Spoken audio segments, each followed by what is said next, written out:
कोई दिक्कत नहीं।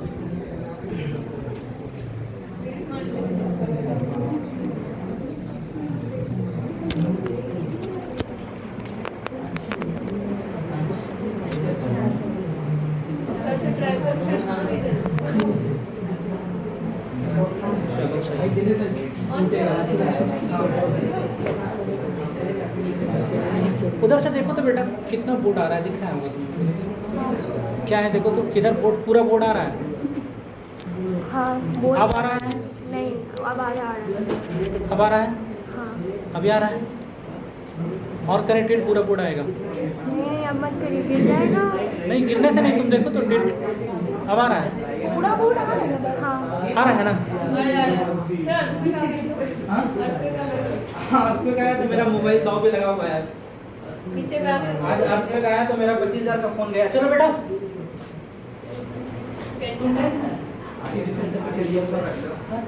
क्लोज करें या कूलर?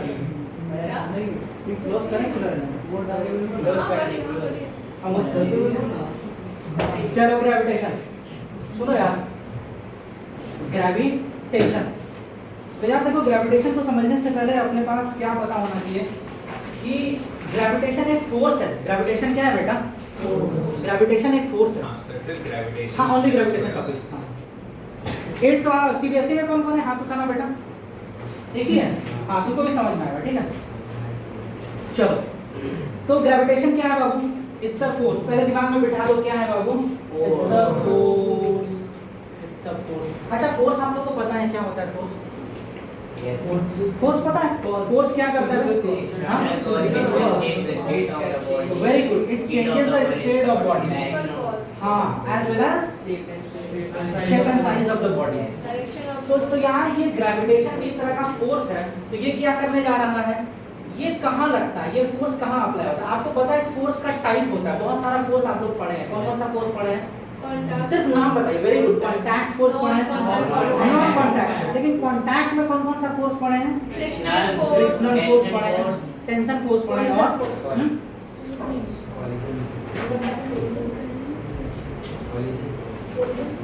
कोलिजन फोर्स नहीं होता है।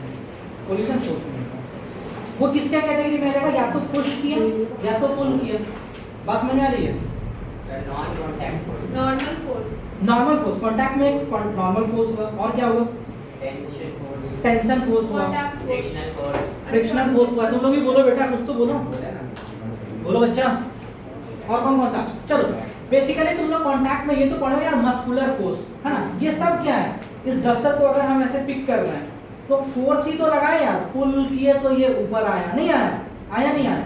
अगर हम इस मार्कर को ऐसे पुश किए तो ये ऊपर गया, वर्टिकली अपवर्ड गया, तो फोर्स ही तो लगा है, फोर्स ही तो लगा है। ठीक उसी तरह से बाबू ये भी एक ग्रेविटेशन एक फोर्स है। ये कहाँ किसके किसके बीच में अप्लाई होता है? ये फोर्स हमेशा कोई दो मासेस के बीच में अप्लाई होता है। किसके बीच में अप्लाई होता है? कोई भी दो मास के बीच में, कोई भी दो मास हो। अब आपको पता है कि ये डस्टर है और ये मार्कर है, दोनों के पास अपना अपना इंडिविजुअल मास है या नहीं है? बोलो। कुछ ना कुछ इसका मास होगा। लेट्स से इसका मास कितना होगा? 50 ग्राम होगा। इसका मास 100 ग्राम होगा कि नहीं होगा? अब ये दोनों आपस में क्या कर रहा है बाबू? इंटरैक्ट कर रहा है। इंटरैक्ट कर रहा है मतलब एक दूसरे से बात कर रहा है। क्या कर रहा है? अब बात करने का तो तरीका अलग अलग होता है बेटा। तुम लोग भी तो क्लास में भी शांत बैठे बैठे भी एक दूसरे से बात कर लेते हो, कर लेते नहीं कर लेते हो? बहुत सारा तरीका है। एग्जामिनेशन हॉल में एक दूसरे को आंसर बता देते हो एमसीक्यूज का। ऐसे कान पकड़े तो एक, नाक पकड़े तो दो, पता नहीं क्या क्या तरीका है। तुम लोग जानो, भगवान जाने, है ना। लेकिन बात कर लेते हो, इंटरैक्ट कर लेते हो, कर लेते हो नहीं कर लेते हो? तो ठीक बाबू सुनो, ये दो मासेस क्या कर रहा है आपस में? किस टर्म में कर रहा है? कोई इंटरैक्शन का इसका कोई तरीका नहीं है। इसका इंटरैक्शन का तरीका बस ये है कि ये डस्टर इस मार्कर को बोलता है कि मेरी तरफ आओ, और ये मार्कर इस डस्टर को बोलता है मेरी तरफ आओ। बस यही इन दोनों की लड़ाई है। क्या है? ये मार्कर डस्टर को अपनी ओर खींचना चाहता है और ये डस्टर मार्कर को अपनी ओर खींचना चाहता है। अब जरा ध्यान से सोचो कि हम लोग सब अलग अलग मास है इस रूम में, है नहीं है यार? हाँ अब हम आर्यन से इंटरैक्ट कर रहे होंगे, हम चाह रहे हैं आर्यन को अपनी तरफ खींच लें। आर्यन मेरे को क्या चाह रहा होगा? अपनी तरफ खींच ले। आयुष आयुष चाह रहा होगा कि आयुष मेरे को अपनी तरफ खींचना चाह रहा होगा, हम आयुष को अपनी तरफ खींचना चाह रहे होंगे। अरे वो तो छोड़ो यार, ये पंखा क्या कहता होगा मेरे को, अरे सर वहां क्यों खड़े हो, मेरे पास आ जाओ, कहता हो नहीं कहता होगा? क्यों कहता होगा? पंखा के पास मास है, मेरे पास मास है, दो मास आपस में क्या करेगा, एक दूसरे को अट्रैक्ट करेगा। It means this force is always attractive in nature. ये कैसा फोर्स है बेटा? ये कभी रिपेलिंग इन नेचर नहीं होता, एक दूसरे को क्या करता है, अट्रैक्ट कर रहा है। ये डेस्क मेरे को अट्रैक्ट कर रहा है और हम भी क्या कर रहे हैं, इस डेस्क को अट्रैक्ट कर रहे हैं। बोलो हाँ या ना? ये बोर्ड तुम लोगों को अट्रैक्ट करने की कोशिश कर रहा होगा, सबको तुम लोग भी, सारे लोग मिलकर इस बोर्ड को क्या करना चाह रहे होगे, अट्रैक्ट करना चाह रहे होगे। अट्रैक्ट अट्रैक्शन एक फोर्स ही तो है ना, अट्रैक्शन फोर्स नहीं है, इट्स अ फोर्स।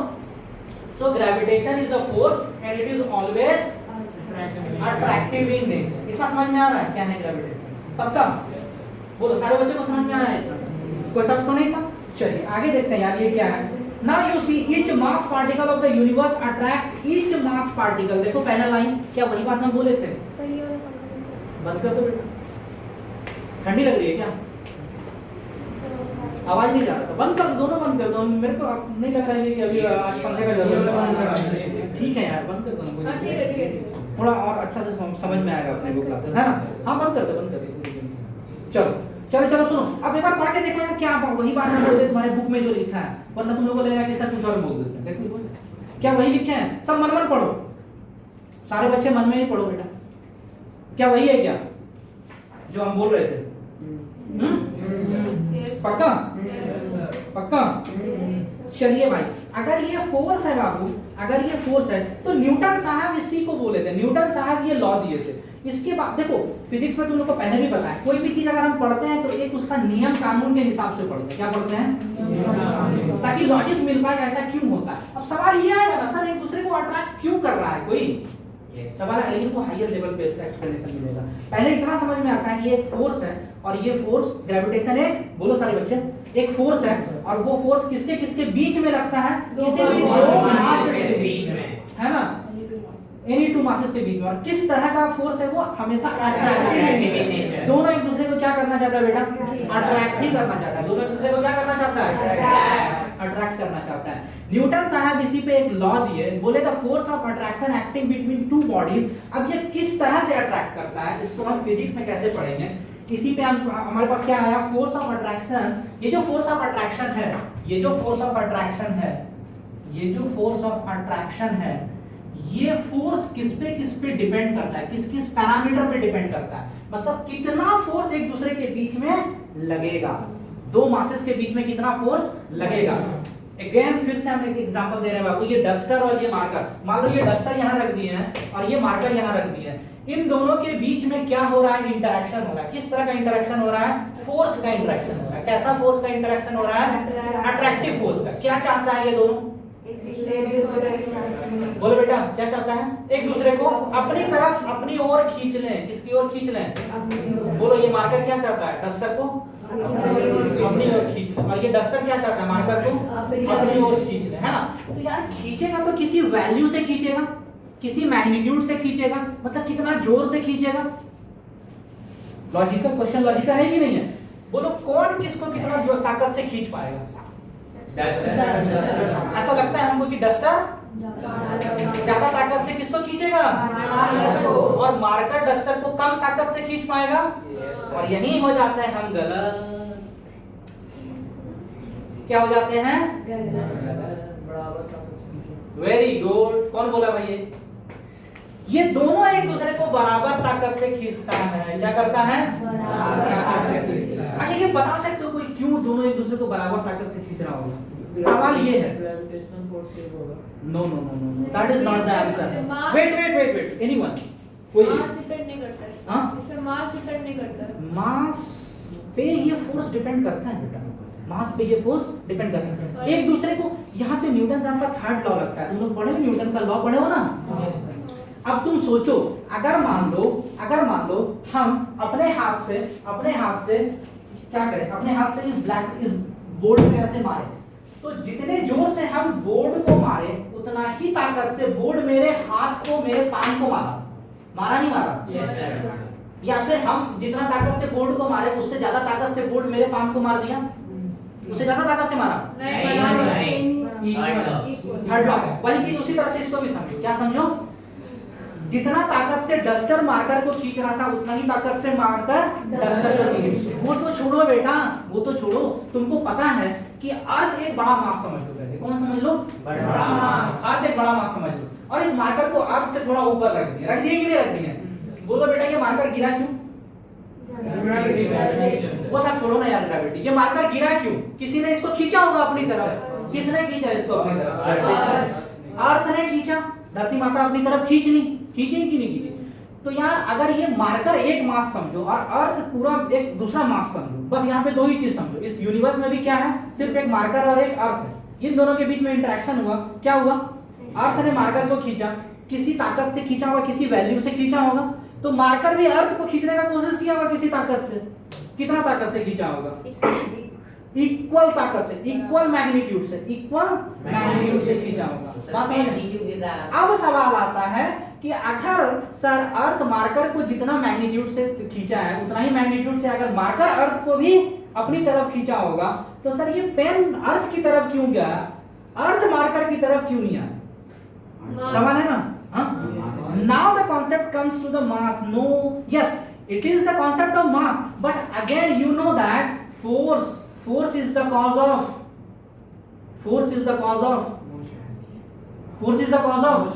motion मतलब एक्सेलरेशन। प्रॉब्लम क्या हुआ कि अर्थ भी मूव किया अपने जगह से, लेकिन अर्थ में जितना एक्सेलरेशन प्रोड्यूस हुआ उतना एक्सेलरेशन नहीं, जितना एक्सेलरेशन मार्कर में प्रोड्यूस हुआ उतना एक्सेलरेशन अर्थ में अगर एक्सेलरेशन प्रोड्यूस हो तो 0.0000001 मीटर पर सेकंड स्क्वायर का, और मार्कर में 60 से 10 मीटर पर सेकंड, 9.8 मीटर पर सेकंड स्क्वायर से एक्सेलरेट कर दिया मार्कर। अरे बोलो यार, कितना से एक्सेलरेट करता है नीचे? 9.8। समझ में आ रही है? फोर्स के कारण एक्सेलरेशन। हेलो बोलो यार, जहां फोर्स वहां एक्सेलरेशन। नहीं पढ़ा है चैप्टर में? जहां फोर्स वहां एक्सेलरेशन। ये फोर्स ही तो लगा था, लेकिन एक्सेलरेशन। अब एक्सेलरेशन किस पे डिपेंड करता है? एक्सेलरेशन क्या होता है? एक्सेलरेशन का formula v minus u by t। अरे यार, यहां से बोलो F into F by M। अब देखो मेरी बात, ये है पेन और ये है अर्थ। बोलो यार, अगर ये 1 kg का है, ये कितना kg का है? 1000 kg। बोलो वैल्यू दिया है? पहले दिया। हाँ, 22 into 10 to the power 2 या 24 into 10 to the power 22 kg होगा। 24 into 10 to the power 22 kg होगा। कितना? 5.96 हाँ 6 into 10 to the power 24। उसको 5.9 को हटाओ यार, 6 ले लो ना। कितना ले लो? 6 into 10 to the power 24 kg। अब ध्यान से देखो, अगर हम इसका एक्सेलरेशन निकालें, इसका एक्सेलरेशन a1 डाल दें, इसका एक्सेलरेशन a2 डाल दें, बोलो मान लो फोर्स तो दोनों पे सेम लगा है। मान लो अगर 10 न्यूटन का मार्कर लगाया होगा तो 10 न्यूटन का अर्थ भी मार्कर पे लगाया होगा। ध्यान से सुनना बेटा, ये मार्कर और अर्थ के बीच में हम कोशिश कर रहे हैं समझाने का। अगर अर्थ मार्कर को 10 न्यूटन से खींचा होगा तो मार्कर भी अर्थ को कितना न्यूटन से खींचा होगा? इतना तो क्लियर है ना? इसीलिए दोनों की जगह पे, फोर्स की जगह पे 10-10 न्यूटन लिख दिया। ठीक है, अब बताओ पेन का मास कितना था? 1 kg। बेटा अर्थ का मास कितना था? 6 अब जरा से इसका वैल्यू बताओ। पेन का एक्सेलरेशन कितना आया होगा? 10 मीटर पर सेकंड स्क्वायर। और अर्थ का एक्सेलरेशन कितना आया होगा ये बताओ? 0.6 आ जाएगा बेटा। 10 अपॉन एक को 10 कटेगा तो 10 टू द पावर 23 होगा, यानी 10 टू द पावर -23। एक को पहले डिवाइड करो 6 से, यानी कहां चला जाएगा? 0.000000000000001 सेकंड कितना आ जाएगा? नहीं समझ रहे हो? यानी कि एकदम नेग्लिजिबल अर्थ हिला। अर्थ में एक्सेलरेशन कम प्रोड्यूस हुआ, जबकि फोर्स दोनों में सेम लगा। बात समझ आ रही है कि नहीं आ रही है मेरी? ये बोलो हाँ या ना? पक्का ना? हम लोग पढ़ते पढ़ते एक अलग ही कॉन्सेप्ट पढ़ लिए नहीं, हालांकि ये कॉन्सेप्ट है आएगा। चलो अब हम लोग पढ़ते हैं बेटा ग्रेविटेशन। अब ग्रेविटेशन का मेन टॉपिक पे आते हैं। ग्रेविटेशन हमारा क्या टॉपिक था? तो ग्रेविटेशन एक फोर्स है। बोलो जल्दी से, जल्दी बोलो बेटा। ग्रेविटेशन एक फोर्स है, किसके किसके बीच में लगता है? कोई भी दो मास के बीच में, कोई भी दो मास के बीच में। मान लीजिए हमारे पास दो मासेस हैं m1 और m2। मान लीजिए हमारे पास दो मासेस हैं m1 और m1 और m2। ठीक है भाई, ये दो मासेस के बीच में, इसको भाई समझो एक डस्टर है और एक मार्कर है, एक डस्टर है और एक मार्कर है ना। इसको यहाँ पे रख दिए, दोनों क्या करेगा बेटा? एक दूसरे को अपनी तरफ चलो m1 m2 को अट्रैक्ट करेगा अपनी तरफ, करेगा नहीं करेगा? Yes, sir. है ना। यानी कि फोर्स m1 किस पे लगा रहा है? m2 पर। फोर्स ऑन वन, या फिर ऐसे लिख सकते हैं force on two due to one, ऐसे लिख सकते हैं force on two due to one, नहीं, force on one due to two, ऐसे लिख सकते हैं। इसको क्या लिखेंगे? ये किधर अट्रैक्ट करेगा? ये m2 m1 को उधर अट्रैक्ट करेगा, करेगा? Yes, तो यानी कि फोर्स यहाँ पे क्या बोलेंगे इसमें? फोर्स ऑन, और यहाँ क्या बोलेंगे? तुम्हें कैसे दिया है? वैसे ही दिया है ना? पक्का? पक्का? नहीं नहीं नहीं नहीं नहीं नहीं नहीं नहीं। सर वो 1221 वाला वैसे ही दिया है। ये दिया, देखो ऐसा दिया है क्या? दिया है क्या? अच्छा दिया है ना। ये है फोर्स F12 और ये क्या है? F21। इसका मतलब क्या हुआ? F12 का मतलब, पहले देखो ये किधर जा रहा है, ऐसे रटोगे तो नहीं समझ में आएगा। ये किसकी तरफ जा रहा है? M1 किसकी तरफ जा रहा है? M2 की तरफ। मतलब कि बेटा ये वाला एरो दिखा रहा है कि M2 जो है M1 को खींच रहा है। किसको खींच रहा है? M1 को। यानी कि force on one due to two, force on one due to two. और ये देखो बेटा, इसका मतलब क्या हो रहा है? Force on two due to one, इधर की तरफ खींच रहा है ना। टू को कौन खींच रहा है? M1 के। तो वो जो एरो बना दिया था वो गलत था, ये वाला एरो सही है। अगर ये नोटेशन डालना, ये समझ में आ गया? इतना समझ में आ गया? इतना समझ में आ गया सर। अब ये बताओ कि यार ये वाला मास और ये वाला मास, ये वाला मास क्या था बाबू? डस्टर। ये वाला मास क्या था बेटा? ये वाला मार्कर था। ये वाला क्या था बेटा? मार्कर। मेरी बात सुनो ध्यान से, मेरी बात सुनो ध्यान से। तो यार डस्टर मार्कर को पहले कौन खींच रहा है? मार्कर डस्टर को अपनी तरफ खींच रहा है, और इधर से डस्टर मार्कर को अपनी तरफ खींच रहा है। बात समझ में आ रही है क्या?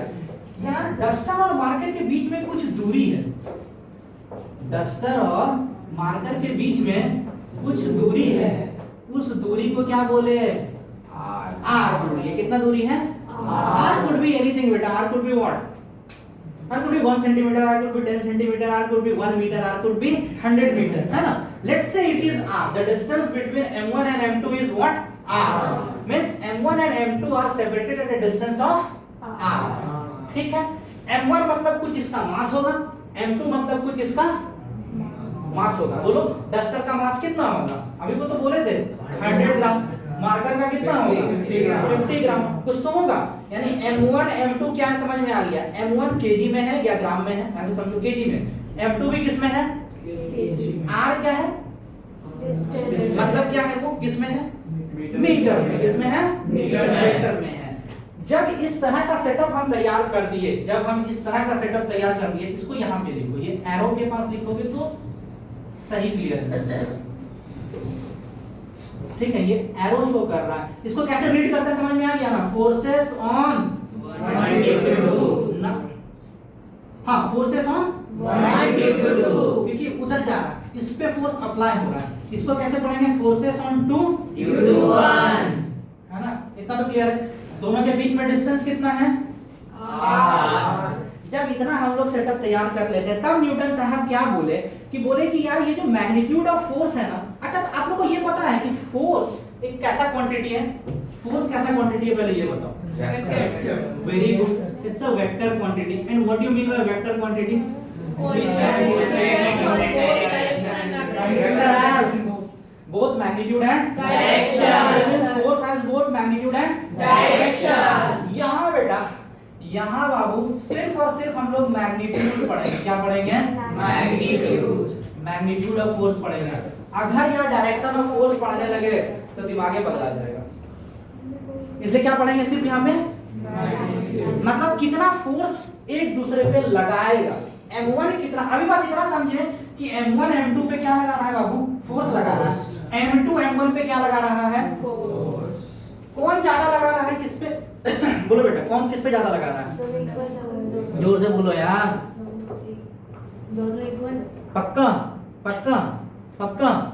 Yes sir, okay sir. दोनों एक दूसरे पे क्या लगा रहा है? Equal force. तो यानी सिर्फ हम फोर्स निकालेंगे, ऐसा नहीं निकालेंगे force by M1 force by M2। M1 का फोर्स निकालेंगे तो उतना ही किसका फोर्स होगा? क्लियर है? इसीलिए अब जो बोला गया पहला पॉइंट, न्यूटन साहब क्या बोले कि कितना फोर्स का क्या निकालने जा रहे हैं? सिर्फ मैग्नीट्यूड निकालने जा रहे हैं। कितना फोर्स एक दूसरे पे लगाएगा दोनों, वो कैसे निकलेगा? वो डिपेंड करता है कि इन दोनों का मास कितना है, इन दोनों का मल्टीप्लाई, मासेस का क्या है? दूसरा क्या बोला कि इन दोनों के बीच का डिस्टेंस का स्क्वायर पे इनवर्सली डिपेंड करता है और इन दोनों के मासेस के प्रोडक्ट पे डायरेक्टली डिपेंड करता है। कौन? हाँ, फोर्स का वैल्यू, कितना फोर्स लगेगा। बोला गया कि डायरेक्टली डिपेंडेंट का मतलब क्या होता है बेटा? फोर्स जो है M1 और M2 के प्रोडक्ट पे डायरेक्टली डिपेंडेंट का मतलब क्या है? अगर दो बड़ा मासेस रखा गया है, क्या रखा गया है? और दो छोटा मासेस रखा गया है, तो दोनों मासेस पे जो दोनों एक दूसरे पे फोर्स लगाएगा, किसमें ज्यादा लगेगा? किस केस है? नहीं, दो अलग-अलग केसेस है। अगर मान लो 1 kg और यहाँ पे 20 kg और यहाँ रखा हुआ है मान लो कितना 1 लाख kg और 1 करोड़ kg, कुछ ऐसे मान लो ना यार। तो बोला इन दोनों के बीच में जो फोर्स लगेगा, इसमें ज्यादा या इसमें ज्यादा फोर्स लगेगा? दोनों में ये एक अपना सिस्टम है, ये एक दूसरा सिस्टम है। हम अगर इन दोनों सिस्टम का कंपैरिजन करें तो ये दोनों जो आपस में खेल खेला फोर्सेस का, इंटरेक्शन का, मान लेते हैं इन दोनों आपस में कितना का खेला होगा? मान लेते हैं 20 न्यूटन का खेला होगा। कितना का खेला होगा? 20 न्यूटन। तो बेटा ये बड़ा जो पहाड़ था, ये दोनों आपस में कितना न्यूटन का खेला होगा? 2 लाख न्यूटन। ज्यादा का खेला होगा। इसका मतलब मासेस पे डिपेंड करता है फोर्स, कितना फोर्स लगेगा वो किस पे डिपेंड करता है? आप समझ में आ रहा है क्या बोलना चाह रहे हैं? फोर्स दोनों एक दूसरे पे वही लगाएगा, क्या लगाएगा? सेम ही लगाएगा। लेकिन अगर दो अलग-अलग, 3 अलग-अलग, 4 अलग-अलग, 5 अलग-अलग सिस्टम हो जाए तो उसमें जो हम लोग अगर ऐसे रफली आइडिया बोले कि छोटा मास आपस में ज्यादा फोर्स के साथ प्ले कर रहा है या बड़ा मासेस आपस में ज्यादा फोर्सेस के साथ प्ले कर रहा है, उससे बड़ा मासेस आपस में ज्यादा फोर्सेस के साथ, तो अंदाजी से क्या बोलेंगे? अंदाज से क्या बोलेंगे? बोलो बेटा कि अगर मासेस बड़ा होगा तो फोर्सेस का वैल्यू बड़ा होगा। और फोर्सेस का वैल्यू कब कम हो जाएगा और कब ज्यादा हो जाएगा? जब डिस्टेंस ज्यादा होगा। जब उन दोनों मासेस के बीच में डिस्टेंस कम होगा तो दोनों एक दूसरे पे ज्यादा फोर्स अप्लाई कर पाएगा। बोलो यार, ये डस्टर और ये पेन जब यहाँ पे है तो मान लो ये दोनों आपस में कुछ 10 न्यूटन का फोर्स के साथ इंटरेक्शन कर रहा था। क्या कर रहा था? मतलब ये मार्कर 10 न्यूटन से डस्टर को खींच रहा था, तो डस्टर भी मार्कर को कितना न्यूटन से खींच रहा था? कब? जब इन दोनों के बीच में लेट से 1 मीटर का डिस्टेंस है। कितना का डिस्टेंस है? लेकिन आप देखो बेटा, देखो ध्यान से देखो, ये 1 सेंटीमीटर की दूरी पे आ गया। किसके दूरी पे आ गया? जब ये 1 सेंटीमीटर की दूरी पे आ गया तो क्या अब ये दोनों आपस में 10 न्यूटन का ही फोर्स के साथ इंटरेक्शन कर रहा है? अब बढ़ गया, इसका क्या हो गया है? अच्छा, अगर ये दोनों यहाँ था, यहाँ से यहाँ चले गया, तब क्या फिर 10 न्यूटन का? हाँ, क्या हो गया? अब इन दोनों के बीच में क्या हो गया? फोर्सेस का जो वैल्यू है वो क्या हो रहा है? घट रहा है। क्यों? क्योंकि डिस्टेंस बढ़ने पे फोर्सेस क्या होगा बेटा? घटेगा। और मासेस बढ़ने पे फोर्सेस क्या होगा? बढ़ेगा। इसी को बोलते हैं कि दोनों के प्रोडक्ट पे, मासेस के प्रोडक्ट पे फोर्स डायरेक्टली प्रोपोर्शनल है। मतलब मास बढ़ाइएगा आप तो क्या होगा? फोर्स का भी वैल्यूज क्या हो जाएगा? आपस में बढ़ जाएगा। अगर आप इन दोनों के बीच में डिस्टेंस घटाइएगा तो फोर्सेस क्या होगा? बढ़ेगा। अगर आप इन दोनों के बीच में डिस्टेंस बढ़ाइएगा तो फोर्सेस क्या होगा बेटा? घट जाएगा। बात समझ में आ रही है? बोलो यहाँ तक क्लियर है या फिर बताएं? सारे बच्चों को समझ में आ रहा है? Yes, sir. पक्का? Yes. ये कौन दिया? ये दो लॉ दिया कि ये जो फोर्स है इन दोनों के बीच में, पहले हम समझे कि दो मास के बीच में क्या लगता है? फोर्स। कैसा है वो? किस नेचर का है? Attractive. वेरी अट्रैक्टिव नेचर का। किस नेचर का है? अब क्या है कि वो जो फोर्स का वैल्यू है, ये दोनों आपस में जो फोर्स लगाएगा, अगर इन दोनों को इतना दूरी पे रख दें तो कितना फोर्स लगाएगा, अगर इतना दूरी पे रख दें तो कितना फोर्स लगाएगा। क्या चेंज हो जाता है फोर्स लगाने का दोनों में? अगर इन लोगों का दूरी कम ज्यादा कर देते हैं तो क्या चेंज हो जाता है इन दोनों का मैग्नीट्यूड फोर्स का? होता है। अगर दूरी बढ़ा देते हैं तो फोर्स का मैग्नीट्यूड बढ़ता है। अगर दूरी कम कर देते हैं दोनों मासेस का। क्लियर है यहाँ तक? जब बेटा इन दोनों को आप on combining equation 1 and equation 2, on combining equation 1 and Equation 2. we get F is directly proportional to m1 m2 upon R. Now when you will remove the proportionality signs, ये proportionality sign का जब आप remove कीजिएगा आपको एक constant लगाना पड़ेगा जिसका नाम क्या है? G. अबे G नहीं, कैपिटल G। जी बोलने से काम नहीं चलेगा। क्यों नहीं चलेगा जी बोलने से काम? क्योंकि दो तरह का जी एग्जिस्ट कर रहा है फिजिक्स की दुनिया में, एक छोटा जी और एक बड़ा जी। इसलिए हमें मेंशन करना पड़ेगा कौन सा जी है यहाँ पे? बड़ा जी बोलेंगे यहाँ पे। ये जो कांस्टेंट हटेगा, ये प्रोपोर्शनैलिटी कांस्टेंट हटने पे ये बड़ा जी हटेगा। ये बड़ा जी क्या है भाई? जरा इसको समझते हैं। ये बड़ा जी क्या है? ये बड़ा जी का नाम है ग्रेविटेशनल। अरे बोलो बेटा, ग्रेविटेशनल कांस्टेंट। बेटा ध्यान से देखो, कांस्टेंट है ये। क्या है? कांस्टेंट। मतलब अगर ये डस्टर और ये मार्कर को हम यहाँ पे रखें और इसका फोर्स का वैल्यू कैलकुलेट करना चाहे तो पहले हमको क्या क्या चाहिए होगा? m1 मतलब मार्कर का मास, m2 मतलब अपॉन में r स्क्वायर। ये दोनों कितनी दूरी पे है? अगर हमको ये तीन चीज, ये दो चीज पता चल जाए, दोनों का मास और दोनों के बीच की दूरी पता चल जाए, तो हमें क्या पता चल जाएगा? ये दोनों आपस में कितना फोर्स से, कितना मैग्नीट्यूड ऑफ फोर्स से इंटरैक्ट कर रहा है, उसका फोर्स का।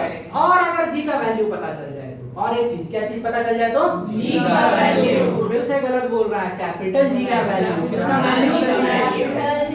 तो सर कैपिटल जी का वैल्यू क्या होता है? कैपिटल जी का वैल्यू होता है, याद देखो 6.67 into 10 to the power, बोलो -11। अभी थोड़ी देर के लिए बेटा इसका क्या यूनिट होगा ये कैसे निकालेंगे? क्या यहाँ से तुम लोग capital G equals to F R square upon m1 into m2 लिख सकते हो क्या? अरे बोलो यार। तो बोलो बेटा यहाँ से इसका यूनिट क्या आएगा? फोर्स का unit Newton. R means what बेटा? Distance. And look at here carefully, it's a square, so it will be meter square upon में m1 क्या बेटा? kg। बोलो हाँ या ना? m2 क्या बेटा? kg। kg into kg क्या बेटा? kg square। तो बोलो g का यूनिट क्या आएगा? ऐसा यूनिट क्या आएगा g का? Newton meter square kg। ऐसा यूनिट g क्या आएगा यार? न्यूटन मीटर स्क्वायर पर केजी स्क्वायर। तो बोलो बेटा यहाँ क्या आएगा? क्या ऐसे लिख सकते हैं क्या? What is capital G? Capital G क्या है? कांस्टेंट है। हाँ, अब बात कर रहे थे हम इस कांस्टेंट का। ये मार्कर और ये पेन कहाँ मस्त अट्रैक्शन वाला खेल खेल रहा है? अर्थ पे। कहाँ खेल रहा है? अर्थ पे। चलो बेटा इसको लेके चंद्रयान 3 में लेके इन दोनों को चलते हैं कहाँ? मून पे। कहाँ चलते हैं? मून पे। मून पे चले। अच्छा यहाँ पे इन दोनों के बीच में कुछ फोर्स होगा Yes. है ना? अभी इन दोनों के बीच की दूरी कितना रखे थे? 1 मीटर। कितना रखे थे? 1 मीटर। ठीक, इसको मून पे भी जब लैंड कराएंगे तो कितना दूरी पे रखेंगे? 1 मीटर। तो अब सोचने वाली बात ये है कि क्या मून पे इसका ये दोनों का जो अट्रैक्शन, वो जो फोर्स ऑफ अट्रैक्शन था, जितना वैल्यू ऑफ फोर्स के साथ अट्रैक्शन चल रहा था, क्या चेंज हो जाएगा जितना अर्थ पे था? डिस्टेंस दोनों का सेम रखें। Change हो जाएगा। नहीं, क्यों होगा? क्यों होगा? ग्रेविटी क्यों चेंज होगा? वहाँ का मास अलग है। पहले ये बोलो चेंज क्यों होगा? ग्रेविटी ग्रेविटी का यहाँ कहीं है फार्मूला में? स्मॉल जी है कहीं? क्या दोनों का मास बदल जाएगा? फिर सुनो मेरी बात, क्या दोनों का मास बदल जाएगा? मून पे लेके जाएंगे तो नहीं मास नहीं बदलता। तो मेरे फार्मूला में क्या है, मास है और क्या है, कैपिटल जी।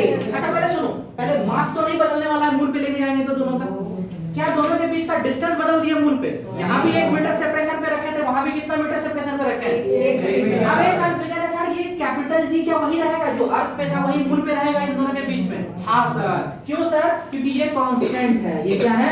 कांस्टेंट। तो बाबू जब ना कैपिटल जी बदल रहा है, ना M1 बदल रहा है, ना M2 बदल रहा है, ना R बदल रहा है, तो फिर ये फोर्स बदलेगा क्या मून पे भी इन दोनों को लेके चले जाएंगे तो?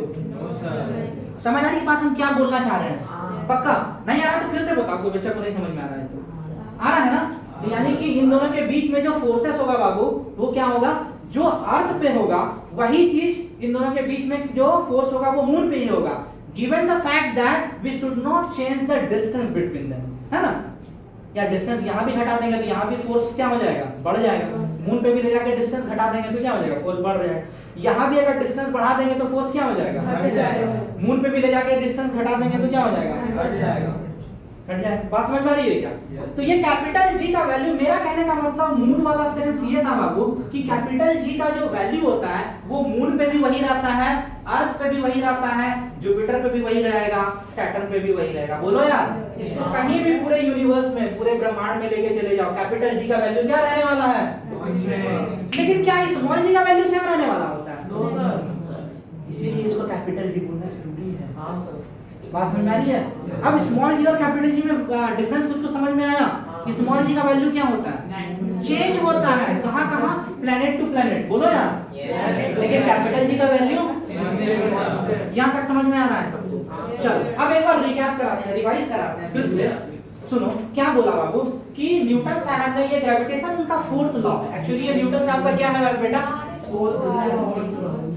Newton fourth law.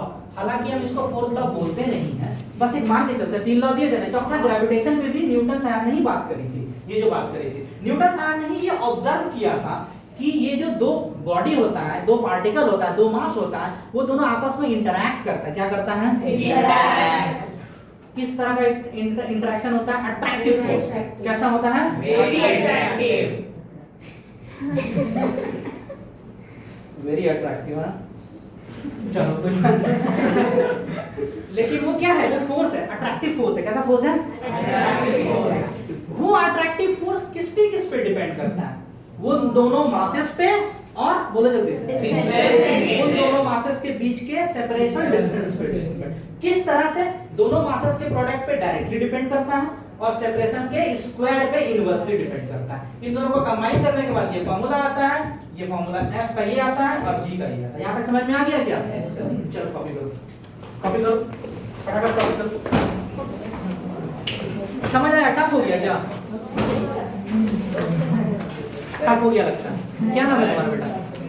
हाँ? कृति। तुम्हारा? अच्छा कितने, एक सेकंड, कितने बच्चों के लिए हम नया है?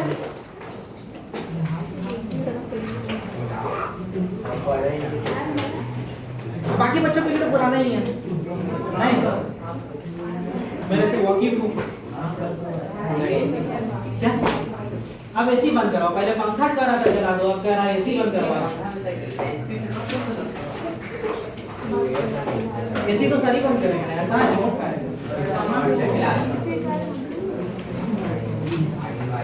मत करो ना, रहने दो, ठीक तो है। ठंडा लग रहा है। एक सेकंड, शांत। आवाज क्यों होने लगा यार? कॉपी करने बोले बेटा, जल्दी कॉपी कीजिए। फटाफट आगे बढ़ेंगे यार। देखो अब फटाफट आगे बढ़ेंगे, ठीक है? कोई दिक्कत नहीं है, यहाँ तक समझा दिए हैं। बोलो यार।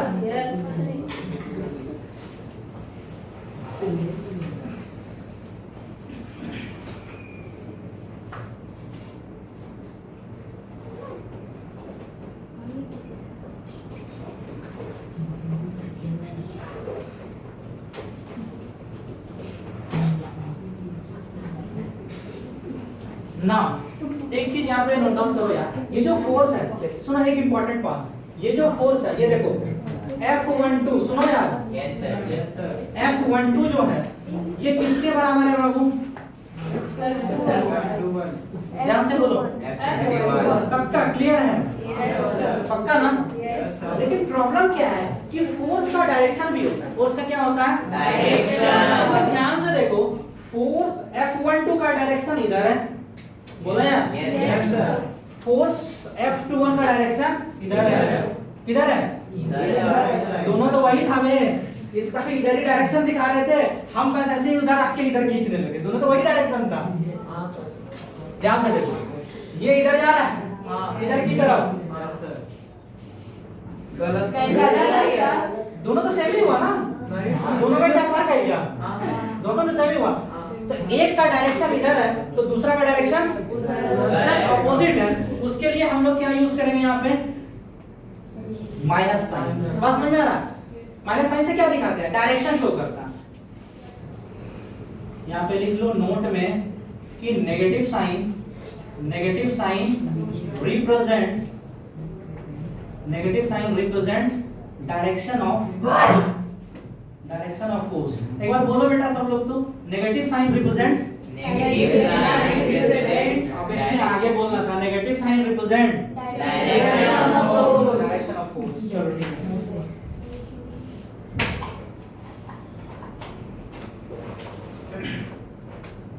देखो जो बात हम एक्शन रिएक्शन की बोले थे वो किताब में आपका लिखा हुआ है, it is an action reaction force. कैसा फोर्स है? Action reaction. कोई आपसे सवाल कर दे कि दोनों एक दूसरे पे सेम फोर्स कैसे लगा सकता है? ये पेन धरती को जितना ताकत से खींचेगा उतना ही ताकत से धरती पेन को खींचेगा, ये पॉसिबल है क्या? पहले बोलो, ये पॉसिबल है क्या? हाँ, अभी तो पढ़े, इस टॉपिक के बदौलत ये पॉसिबल है कि नहीं है? Yes. और वही होता है। क्यों ऐसा होता है? पता नहीं। अबे एक्शन रिएक्शन फोर्स, क्या बोलोगे? Action reaction मतलब धरती माता जितना एक्शन लगाई पेन पे उतना ही रिएक्शन पेन धरती माता पे लगाई। बोलो। Yes, sir. पता नहीं यार, समझ आ रहा है नहीं आ रहा? आ आ रहा है सर? पक्का सर? Sure sir? लिखिए जल्दी, कॉपी कर ले यहाँ तक, आगे बढ़ेंगे। चालू है। क्या क्या क्या 8:30 बज जाएगा ये बोल रहे हो? Yes, sir. क्या बोलो? 8:30 बज जाएगा। कोई दिक्कत है? मैं 8:30 बजा भी दिए तो। नहीं, पूरा कॉपी करने में 8:30 बज जाएगा। अच्छा, कॉपी करने में 8:30 बजा दिए।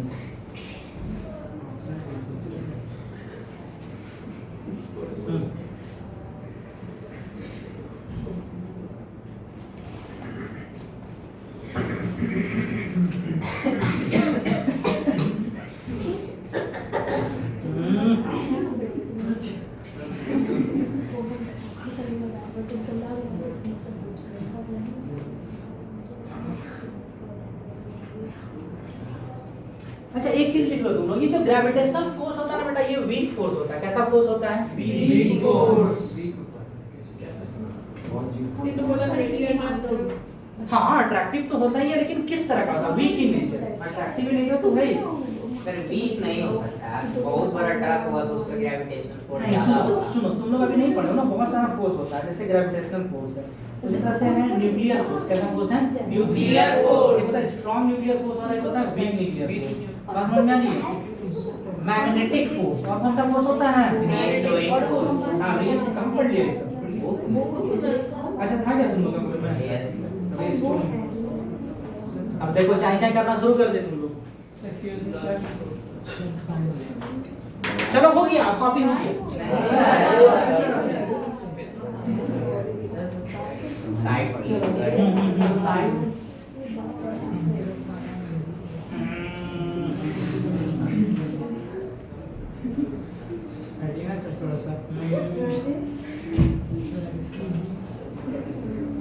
मिहिर, तुमको हम हंसते देख लिए।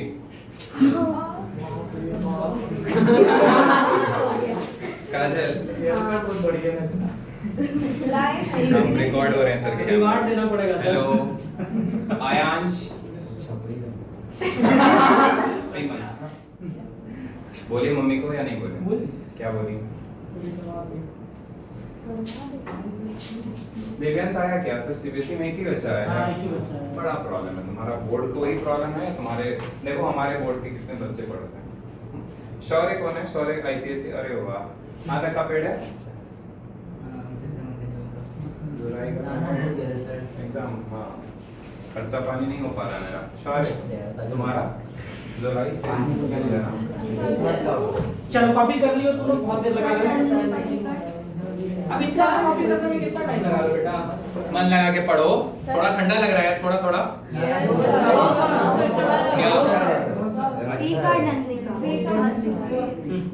आज नहीं दिए थे ना, अभी दे देंगे एकदम। भाग गई थी ना बेटा। राव्या इधर आ जाओ, बोर्ड अच्छा दिखेगा। चलो हो गया बाबू।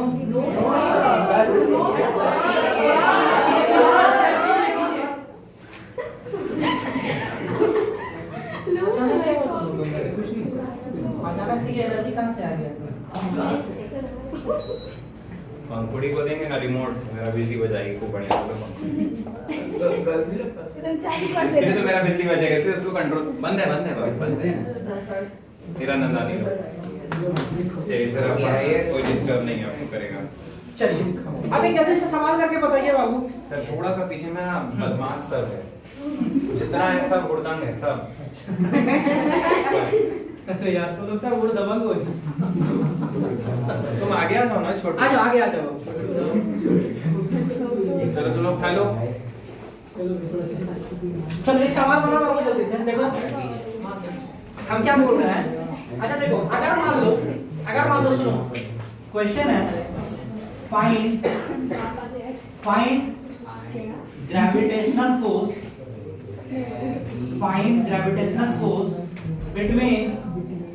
between two masses, बात है नहीं, between two masses of 1 kg, two masses of 1 kg each। चलिए निकालिए। सवाल ये है, सवाल क्या है? पता नहीं। आपको ग्रेविटेशनल फोर्स निकालना है। ग्रेविटेशनल फोर्स का फॉर्मूला है, देखो हम इसको बना के दिखा रहे हैं। देखो मास कितना दिया हुआ है? 2 को मास दिया, यानी कि अगर m1 1 kg है तो m2 कितना है बेटा? 1 kg। ये भी 1 kg है ना? kept, सॉरी क्वेश्चन छोटा था। kept at a distance of 1 meter। kept at a distance of 1 meter। अरे तुम लोग तो जल्दी जल्दी लिखते हो यार, तुम लोग तो आगे, तुम लोग तो आगे हो गया सर। तुम लोग तो तेज हो एकदम। तो सीबीएसई वाला है।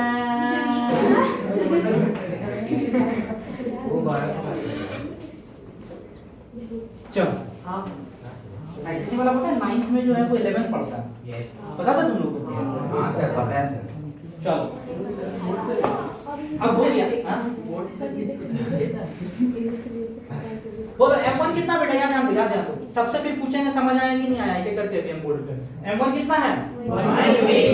m2 कितना है? 1 kg। r कितना है? एक सेकंड वेट। यस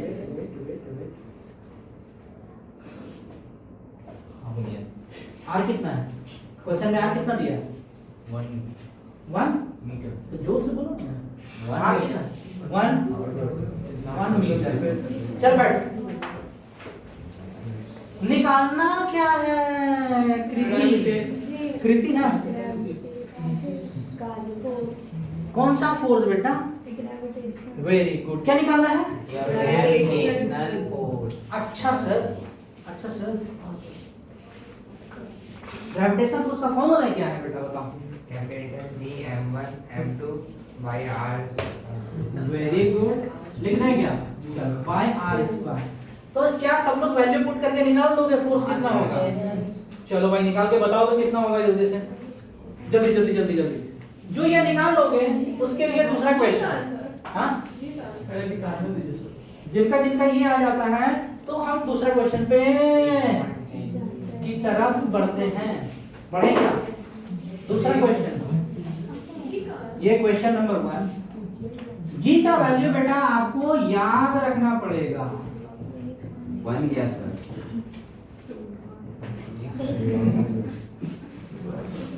क्या बोल रहा है? बढ़िया सर। बन गया सर। आंसर आ गया सर। मोटिव तो तुम्हारा वही था बेटा। ऐसे आंसर है वही।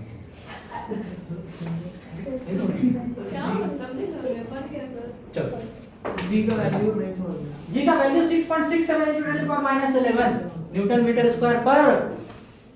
बोलो यार पर। kg पर केजी स्क्वायर। समझ आ रहा है बच्चा? उधर पीछे बोलो बाबू। 6.7 into 10 to the power minus 11. हाँ? 6.7 तो बोलो फोर्स कितना आया, जल्दी बोलो। वही आया जो वेरी गुड। फिर से एक बार निकाल के दिखाओ। Find the gravitational force, find the gravitational force, find the gravitational force between two masses, sorry, between not two masses, between moon and earth, between क्या चल रहा है पीछे बाबू? between earth and, अबे यार यहाँ देखो बेटा, इधर इधर इधर, नजरें स्क्रीन पे नहीं बोर्ड पे। Find the gravitational force between earth and किसके किसके बीच में है? अब सोचो ये पृथ्वी जिस पे हम लोग खड़े हैं और मून मेरे ऊपर, अब इन दोनों के बीच में कुछ ना कुछ एक फोर्स ऑफ ग्रेविटेशन लग रहा होगा। Yes. लग रहा भी नहीं होगा? मून क्या कर रही होगी अर्थ को? अर्थ मून को क्या कर रही होगी? वो कितने फोर्स से अट्रैक्ट कर रही होगी यही निकालना है, फॉर्मूला यही लगेगा। ठीक है? 2.02 into between earth and moon, between earth and moon, बस चलिए। Where अभी दे रहे हैं, where mass of moon is, mass of moon को हम m1 बोल देते हैं, वो दिया हुआ है आपका, कितना दिया हुआ? 7.36 into 10 to the power 22 है क्या? Yes sir. बोलो बेटा कितना है? 22 है ना? एंड मास ऑफ अर्थ को हम m2 बोल देते हैं। मास ऑफ अर्थ को क्या बोल देते हैं बेटा? M2। कितना है ये? 5.96। हाँ बोलो भाई आंसर। mass of moon है। अरे मास ऑफ मून ही तो लिखे हैं, क्या बोल रहे हो?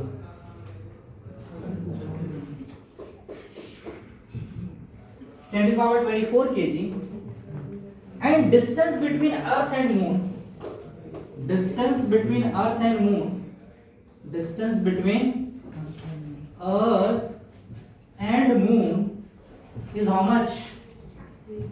तो पता है ऐसे ऐसे ही ऑरली याद रखो, कितना है? 3.84।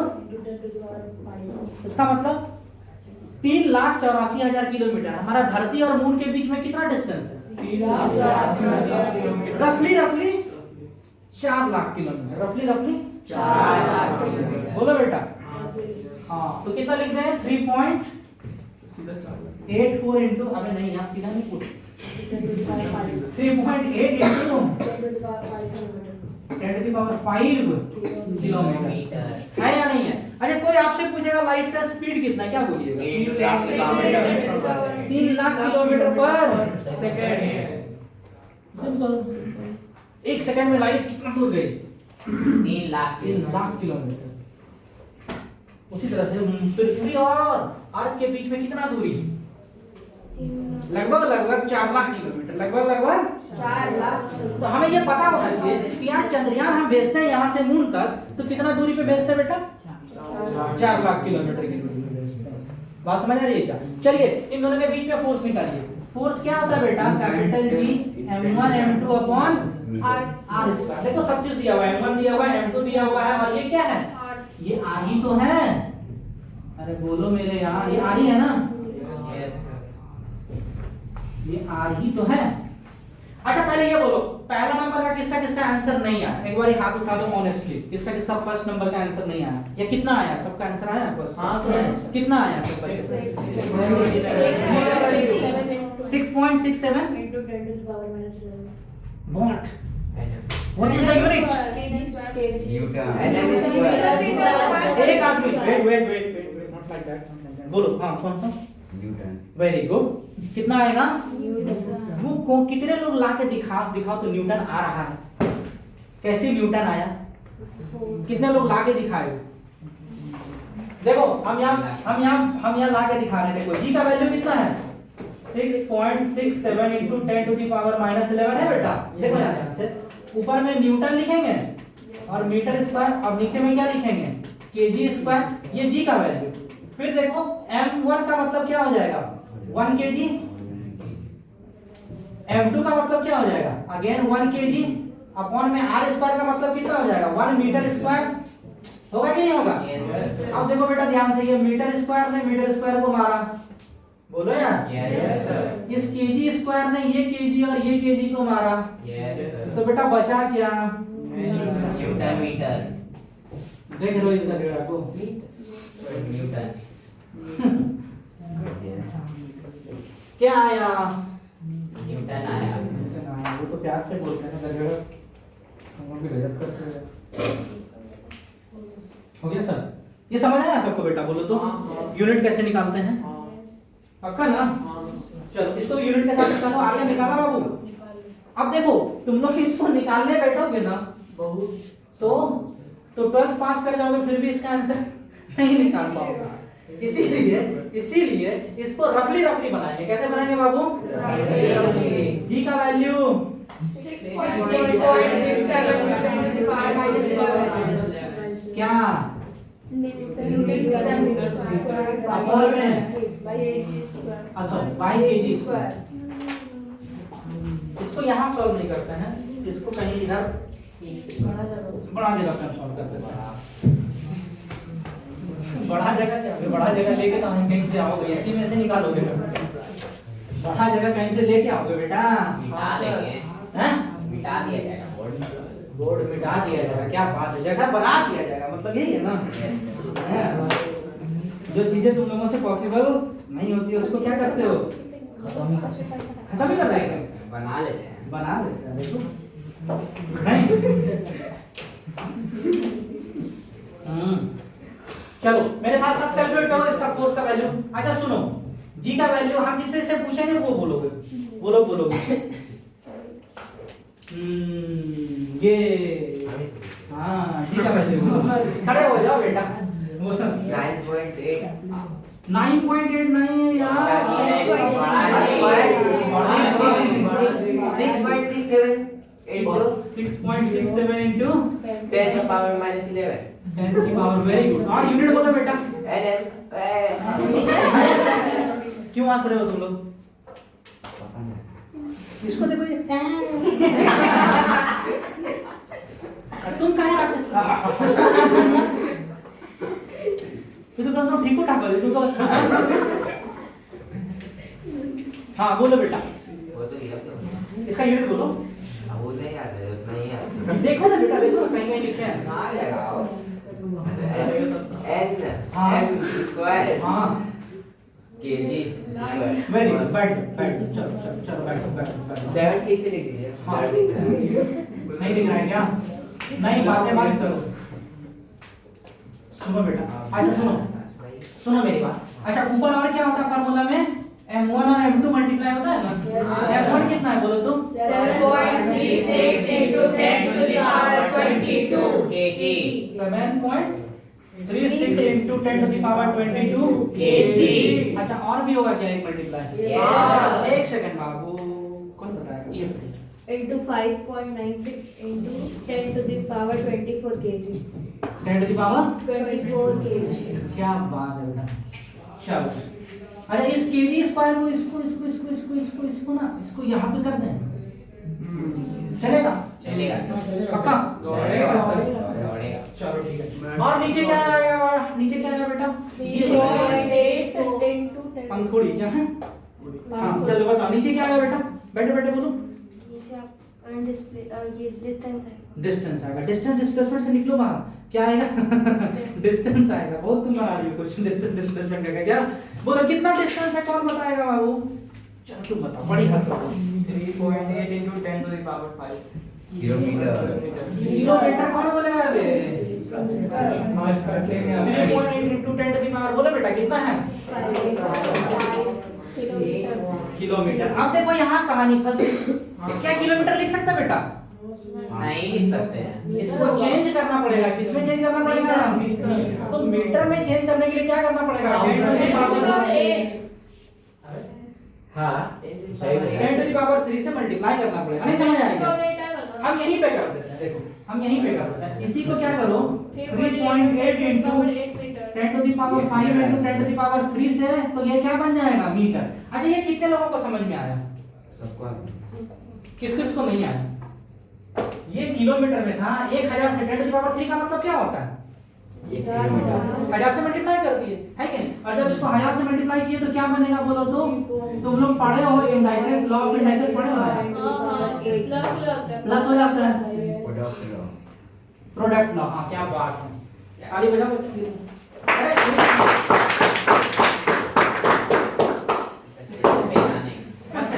अब हो गया अब सुनो, चलो तो हम यहाँ पे डायरेक्ट लिखते हैं 3 इंटू कितना लिखा है। चलो अब हो गया, एनफ एनफ एनफ एनफ। रुक जा भाई।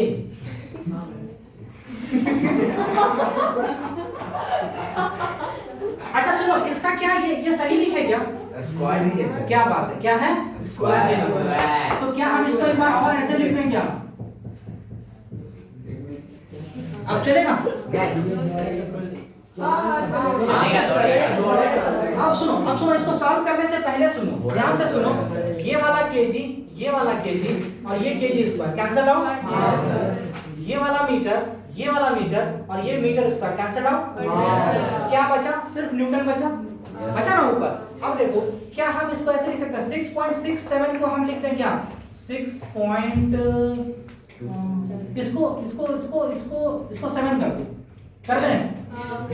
स्क्वायर कर दीजिए। हाँ स्क्वायर कर दीजिए। किस 7.5 इसको 7 करो यार, राउंड ऑफ करने तुमको आता है ना। 6 और इसको कितना कर दें? 6 लेकिन 4 into 10 to the power 22 16 10 to the power 16 24 into 10 to the power 16 हाँ 16 into 10 to the power 16 बोल रहा है हाँ ठीक है 3.8 हाँ सॉरी 3.8 को 4 कर दे बेटा। देख लो यार डायरेक्ट ज्यादा बोलता है। अब ठीक है, और यहाँ पे सिर्फ न्यूटन रखें। देखो यहाँ ध्यान से देखो, कैलकुलेशन देखो। ये Yes, लगता sir. है इजी है लेकिन हो सकता है घर जाओगे तो फिर मारा जाओगे। तो देखो यहाँ तक समझ में आया चीजें। चलो सर, अब हम क्या है 10 रेज़ टू द पावर को एक साथ करते हैं। देखो ये कितना बना, सबको पहले इधर 7 को ऐसे लिख देते हैं 7 into 7 into 6 into 10 to the power कितना बन जाएगा बताओ तो? +24 + 22 -11 46 minus 11 35 35। 30 सबको समझ आ रहा है कैसे हुआ 35? 35 किसको किसको समझ में नहीं आया? दूसरा एक्सपोनेंट हाँ ताली बजाओ। तो कितना लिख दें 10 to the power? नहीं आयन बजा रहे चलो 35 लिख दें। Yes sir. नीचे कितना हो जाएगा बोलो? 4 into 10 to the power 16 यहाँ तक क्लियर है? 16 into 10 to the power अब सुनो यहाँ पे इसको मल्टीप्लाई करो कितना हो गया?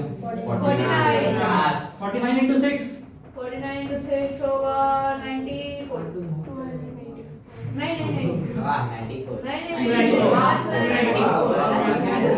अरे यार सुनो 294 हो गया क्या? इनटू बोलो कितना हो जाएगा 10 की पावर 35 -16 हो जाएगा अपॉन 16 लिख दें। ये कितना बनेगा 294 into 10 की पावर 35 -16 कितना हो जाएगा? 90 पक्का? अपॉन कितना आ जाएगा? 16। तो बोलो अब इसको अगर हम इससे काटे रफली 294 को कितना होगा? कितना होगा बोलो तो? एक बार में कटेगा 16 एक बार में कटेगा हाँ। 4 9 13 124 बचेगा 134 तो 126 कट जाएगा पक्का फाइंड करके देख लीजिए। 126 हाँ 126 बच जाएगा 126 हाँ 9 बार इसे भरोसा है कि नहीं 128 ये 134 बचा है ना? 128 अरे कटे तो 128 सर करके देख लीजिए छोड़ दीजिए इसको। बड़ा मुश्किल बड़ा मुश्किल है। रुक जा 19 आएगा ए क्वेश्चन 19 नहीं बंद करो ना बस प्रोग्राम फाइल बंद करो ना यार आप शो हो रहा है चला दो इसी चला दो एसी चला ये बिजली बचाओ आता नहीं चलो अब शांत हो यहाँ देखो ध्यान से यार कैलकुलेशन देखो बोलो कितना हुआ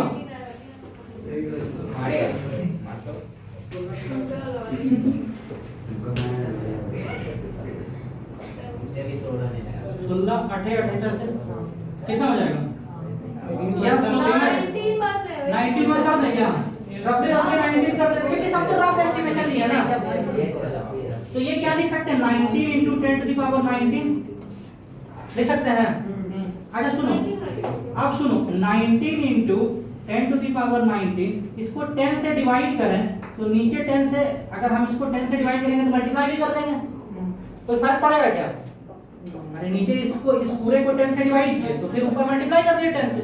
जब हम ऊपर 10 से मल्टीप्लाई किए तो देखो ये हो गया 19 इंटू, तो 18 है मेरा। अब तुम इसको देखो, इसको करो, इसको 19/10 क्या होगा? 1.9 इंटू, इसको सॉल्व करोगे तो कितना होगा? 20 10 10 to the power 20. क्या हम इसको ऐसे लिख सकते हैं 2 into 10 to the power 20 newton? Yes sir. इसका मतलब होता है रफली क्या आंसर ये बुक में? आ गया. तुम लोग सॉल्व कर लो। इतना करने के बाद हम लोग को कितना देर लगा? 10 मिनट लग गया। अगर इसको लेके करते वैल्यूज 7.36 5.96 3. पता चला बुढ़ा जाता है यही पे करते करते नहीं। हाँ सर. चलो यहाँ समझ में आया क्या? अब सुनो। अब इसका यार इसका इंपॉर्टेंट क्या था? इंपॉर्टेंस क्या था? is significant between heavenly bodies but it is insignificant between ordinary bodies because of small magnitude of g।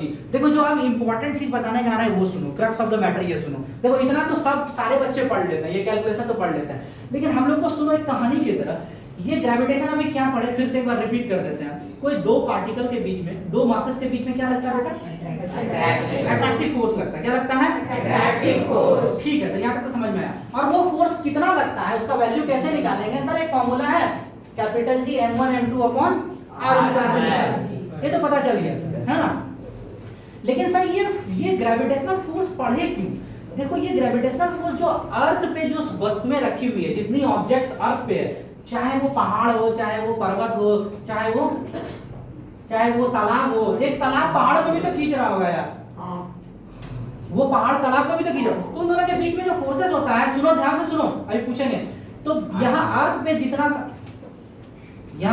जितना सारा मासेस रखा हुआ है, उन मासेस के बीच में जो फोर्सेस कैलकुलेट करोगे ना तो बहुत कम आएगा, इसलिए इसको बोला वीक फोर्स। क्या है? Weak force. लेकिन वही चीज जब दो हेवनली बॉडीज के बीच में फोर्सेस कैलकुलेट करोगे, जैसे मून अर्थ है ना, सन अर्थ, बात समझ में आ रही है? अरे आया ना, बोलिए। Yes, sir. तो वो ज्यादा आता है, वो वैल्यू क्या आता है? तब लगता है कि दोनों के बीच में कुछ फोर्सेस है।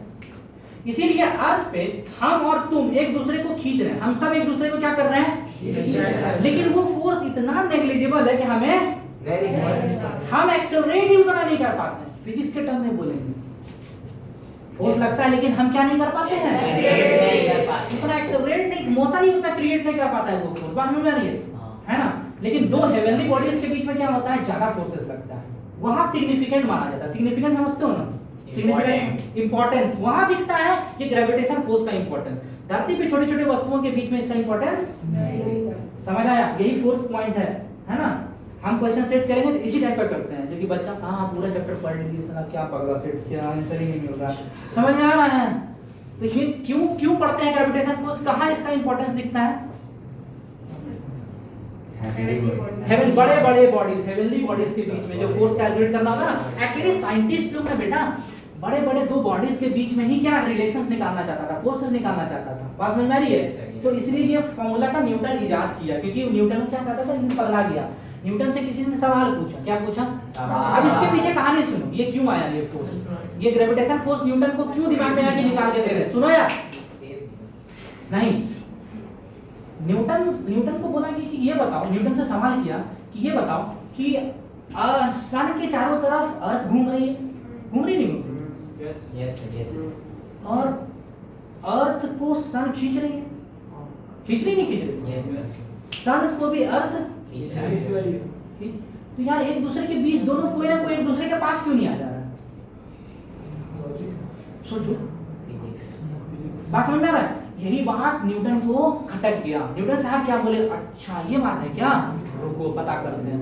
पता करने बैठा तो पूरा कैलकुलस लिखना पड़ गया, मैथ्स का। क्या लिखना पड़ गया?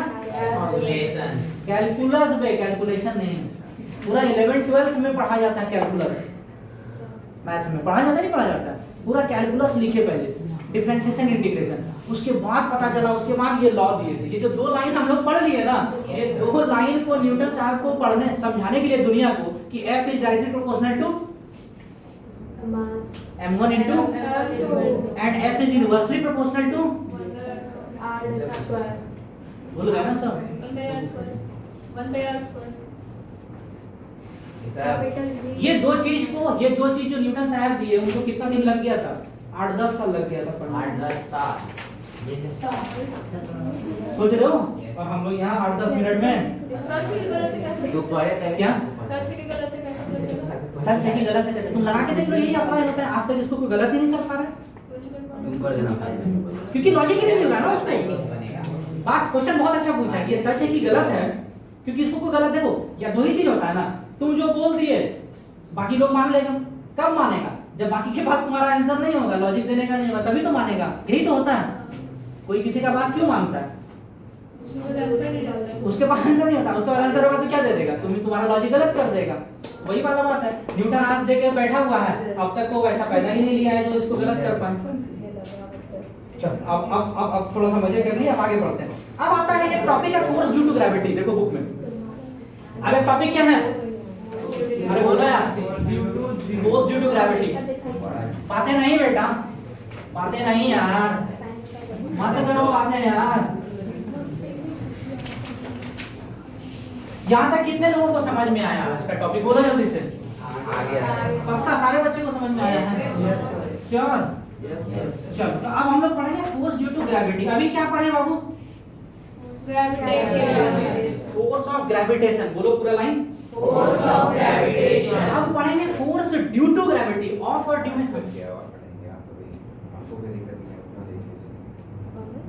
5 मिनट जो है 7 मिनट इसमें से ये खाली force due to gravity topic बता देते हैं, एकदम कनेक्टेड है। फोर्स ड्यू टू ग्रेविटी देखो बेटा ध्यान से देखो। फ्री फॉल से हम खींच देंगे सर। हाँ ठीक है। Force due to gravity, force due to gravity. अच्छा ये क्या था? फोर्स ऑफ ग्रेविटी, ये ड्यू टू ग्रेविटी है। मतलब यहाँ पे जो फोर्स कैलकुलेट करेंगे दोनों सेम ही चीज है, बस यहाँ पे ध्यान रखना है। यहाँ जो फोर्स कैलकुलेट होगा, देखो ये फोर्स किसके किसके बीच में कैलकुलेट होता है? दो मासेस के बीच में होता है, नहीं होता है? यहाँ पे जब तो यहाँ भी दो मासेस के बीच में ही कैलकुलेशन होगा, m1 और m2। लेकिन बस अंतर यही है कि या तो m1 या तो m2, इन दोनों में से एक को कोई अर्थ रहेगा हमेशा। क्या रहेगा? अर्थ। यही अंतर है इन दोनों में। इसमें कोई जरूरी नहीं है कि दोनों मासेस में एक अर्थ हो, है ना? जरूरी नहीं, इसमें होना ही नहीं चाहिए। जहां पे दोनों मासेस के बीच में कोई एगो मास अर्थ आ जाएगा, क्या आ जाएगा? अर्थ। क्या कहलाएगा? Force due to gravity. बस यही है फोर्स ड्यू टू ग्रेविटी, बस यही है। हाँ अब सोचो, अब अगर हम यहाँ अर्थ डाल दें, अगर यहाँ क्या डाल दें और यहाँ एक मास डाल दें, दोनों के बीच में क्या है बाबू? एक डिस्टेंस है या नहीं है? Yes, sir. मान लो ये दोनों r दूरी पे हैं। कितना दूरी पे हैं? R दूरी। इसको हम m1 बोले हैं और इसको क्या बोले हैं? m2 बोले हैं। तो फोर्स क्या निकलेगा बोलो तो? अच्छा हाँ हाँ हाँ, very good very good very good. इसको छोटा है और इसको क्या बोल देते हैं? बड़ा है। तो बोलो बेटा ये छोटा है और ये बड़ा है। अच्छा r स्क्वायर होगा क्या? बोलो होगा कि नहीं? पक्का? अब तुम लोग को पता है WKT F is equals to m into a